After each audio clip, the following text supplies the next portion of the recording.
Sa In Global na invite po ako, that was 2006. And then sa sobrang laki ng kitaan, punong-puno po ako ng duda. Kaya sabi ko sa kaibigan ko, saka na lang kapag mayaman ka na. That was 2009, naalala ko pa nung binalikan niya ako. And na-inspire po ako sa success story niya kasi that time, 2009, alala ko, kumikita siya ng average income a month is 300,000 to 400,000. Kaya ako naman, dahil may pangarap po ako sa pamilya ko, na-inspire po talaga ako sa success story niya, kaya sinubukan ko din. Habang nasa Taiwan ako, ginagawa ko siya bilang part-time lang. After a year, that was 2010, nag-start ako.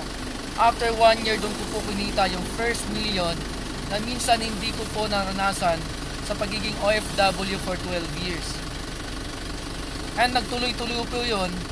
After another year, that was 2012, I decided na mag-resign na sa trabaho kasi sa laki na rin ang kinikita ko. Sabi ko, ito na yung time na dapat ibigay ko naman yung oras ko para sa pamilya ko.